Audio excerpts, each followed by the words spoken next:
NTV খবর দিয়েছে, কি খবর দিয়েছে যে সাভারে ডাকাতির প্রস্তুতির সময় 8 জনকে আটক করেছে গোয়েন্দা পুলিশ। 8 জনকে আটক করেছে গোয়েন্দা পুলিশ ডাকাতির প্রস্তুতির সময়। এখন আমরা কি করে বুঝবো যে এরা ডাকাত নাকি ছাত্র জনতা? এই ধরনের মানে 8জন বলে কি গ্রেপ্তার করলো? একটু বেশি হলে কি ছাত্র জনতা হয়ে যেত নাকি? গোটা বাংলাদেশে গত 16-17 মাস ধরে আমরা তো দেখছি যে মোটামুটি সংখ্যাটা 40 থেকে 50 জন যদি হয়, তারপরে কোনো অফিস, কোনো ব্যবসা প্রতিষ্ঠান অথবা কারো বাড়ির ওখানে গিয়ে তারপরে গিয়ে প্রথমত করে কি লুটপাট করে, তাই না? লুটপাট করে টাকা পয়সা এগুলো প্রথমত হাতানোর চেষ্টা করে। যদি টাকা পয়সা ঠিকমতো না পায়, আমি দেখছি ইদানিংকালে ওরা বিভিন্ন জিনিসপত্র আনার চেষ্টা করে এবং অবশ্যই সেই জিনিসই আনার চেষ্টা করে যেগুলো আনার পরে বিক্রি বাটা করা যায়। এমনিতে তো আর বড় জিনিসপত্র কিছু আনতে পারে না। এমনকি লোহার দিয়ে তৈরি বিভিন্ন জিনিসপত্রও নিয়ে আসে, কারণ লোহার জিনিস ওই যে ভাঙ্গারির দোকানে আসলে 50-60 টাকা কেজি ধরে বিক্রি করা যায়। তো এগুলোও নিয়ে আসে এবং চলে আসার পরে ওই জায়গায় আগুন টাগুন দিয়ে চলে আসে। যেমন এই যে প্রথম আলো অফিসে দেখলাম যে একজন ওই 1,28-30 হাজার টাকা সে কিন্তু প্রথম আলো অফিস থেকে লুট করে নিয়ে আসছে। অবশ্যই গনিমতের মাল। তো নিয়ে আসার পর সে কী কিনছে? টেলিভিশন কিনছে, ফ্রিজ কিনছে এবং তারপর পুলিশ গিয়ে তাকে ধরছে। এটা তো খুবই অন্যায় কাজ হয়েছে নাকি? এতদিন ধরে এই ছাত্র জনতা ও প্রথম আলো আর ডেইলি স্টার পত্রিকা যারা আক্রমণ করছিল, সবাই বলছে এরা নাকি দুষ্কৃতকারী, সন্ত্রাসী। অথচ এই প্রথম আলো এবং এই ডেইলি স্টার এরা কিন্তু এতদিন অন্য বিভিন্ন জায়গায় যে আক্রমণ করে চুরি ডাকাতি মানে লুটপাট হয়েছে, ভাঙচুর হয়েছে, আগুন জ্বালানো হয়েছে, তাদেরকে বলছে ছাত্র জনতা। খালি ওদের উপরে আক্রমণটা যখন হয়েছে তখন হয়ে গেছে সন্ত্রাসী, দুষ্কৃতকারী, এরকম অদ্ভুত ব্যাপার, তাই না? অর্থাৎ কে দুষ্কৃতকারী হবে আর কে ছাত্র জনতা হবে এটা কিন্তু নির্ধারিত হবে কোথায় তারা আক্রমণ করছে। ধরেন কোনো জায়গায় গিয়ে যদি আওয়ামী লীগের সাথে জড়িত আছে, মানে ফ্যাসিস্টদের দোসর বা ভারতের দালাল, এই ধরনের একটা উপাধি যদি দিয়ে দেওয়া যায়, এটা প্রমাণের দরকার নেই। জাস্ট মানে প্রচার করতে হবে যে এই লোকটা ফ্যাসিস্ট, শেখ হাসিনার দোসর, আওয়ামী লীগের দোসর, ভারতের রয়ের দালাল, এরকম ব্যাস, তাহলেই হয়ে যাবে। তাহলে ওখানে আক্রমণ করা, লুটপাট করা, ভাঙচুর করা, আগুন জ্বালানো বৈধ। তখন ওই লোকগুলা হয়ে যাবে ছাত্র জনতা। And this is the new definition. কিন্তু যদি এরা ওই সরকারের সাথে ঘনিষ্ঠ কোনো ব্যক্তির বাড়ি অথবা কোনো প্রতিষ্ঠানের বাড়ি ভাঙচুর ঘরে লুটপাট করে, তখন তারা কিন্তু হয়ে যাবে দুষ্কৃতকারী, তারা হয়ে যাবে সন্ত্রাসী। তো এবং এখানে ওই যে এই যে 8জনকে ডাকাতির জন্য ধরছে, আসলে এরা তো মানে বোকা। 8জন কেন, আরও 15-20 জন জোগাড় করলে 25-30 জন হয়ে যেত, তাই না?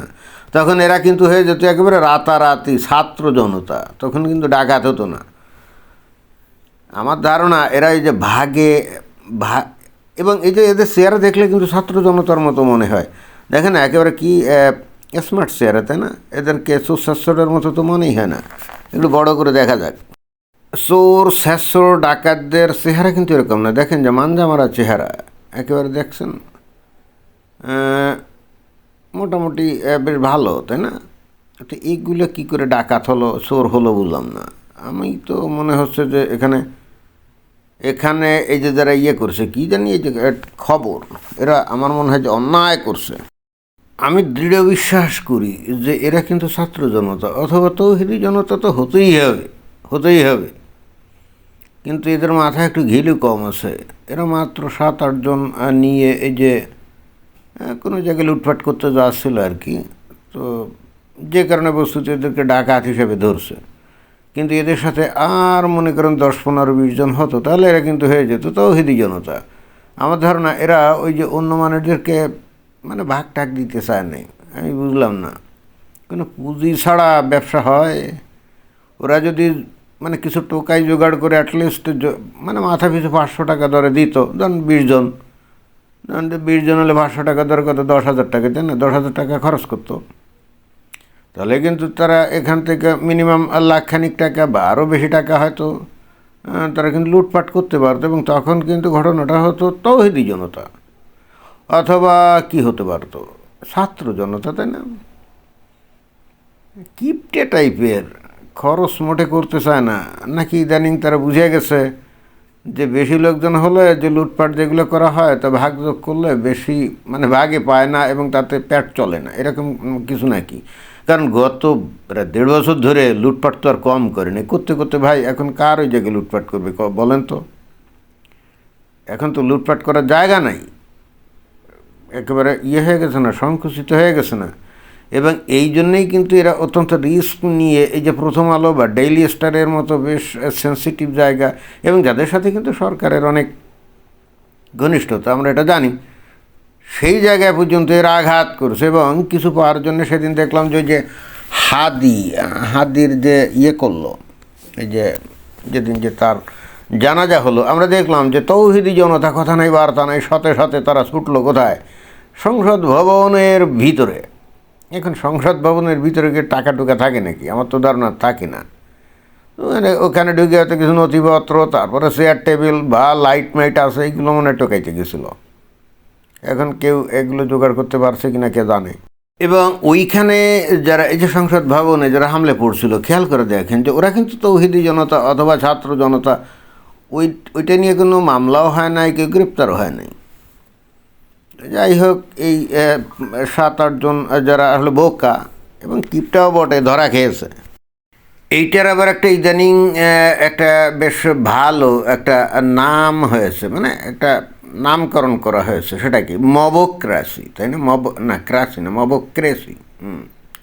আচ্ছা, মবক্রেসিটা কি? এটাই তো ইংরেজি শব্দ, মবক্রেসি অনেক হলো মবতন্ত্র। আরে ভাই, একটা বাংলা একটা ইংরেজি, মানে মব হলে ইংরেজি শব্দ, তন্ত্র তো বাংলা শব্দ না, নাকি সংস্কৃত শব্দ? যাই হোক, এখন বাংলাদেশে কিন্তু অনেক কিছু উদ্ভাবন হচ্ছে, তাই না? সেদিন দেখলাম যে বিএনপি নেতা সালাউদ্দিন আহমদ উনি বলছেন যে চাইছিলাম গণতন্ত্র, পাইলাম মবতন্ত্র, মানে মবক্রাসি। তা এটাই তো পাইতে হবে, তাই না? 5 আগস্টের পরে আপনার দলের লোকজন যা শুরু করেছিল গোটা বাংলাদেশ ব্যাপী, এটা সবাই দেখছে না, নাকি আপনি দেখেন নাই? দেশের মানুষের নাভিশ্বাস উঠে গেছে, চতুর্দিক দিয়ে প্রচারিত হচ্ছে, নিয়মিত খবর প্রচারিত হচ্ছে, কিন্তু এই বিএনপি নেতাদের চোখে সেগুলো পড়ে নাই। কারণ ওই যে সমস্ত মিডিয়াগুলো তো ভয়ে ভয়ে তাদেরকে বলছে কি ছাত্র জনতা, তাই না? ছাত্র জনতা, বিএনপির নেতারা ওদেরকে ছাত্র জনতাই হিসাবে মনে করছে, মব বলে মনে করেনি, মবক্রাসি বলে মনে করেনি। হঠাৎ করে ওনার কাছে মবক্রাসি মনে হচ্ছে কেন? এখন নিজেদের কিছু লোকের উপরে মনে হয় যে এই তথাকথিত ছাত্র জনতা অথবা ওই যে কি তৌহিদি জনতা ঝাঁপিয়ে পড়ছে, তাই না? আর তখনই মনে হচ্ছে যে একটা মব। অদ্ভুত ব্যাপার, অদ্ভুত দেশ, অদ্ভুত মানুষ, অদ্ভুত বিচার। বাংলাদেশ পৃথিবীর মধ্যে মনে হয় যে অষ্টম আশ্চর্য একটা নমুনা, আমার কাছে এটি মনে হয়। ধন্যবাদ।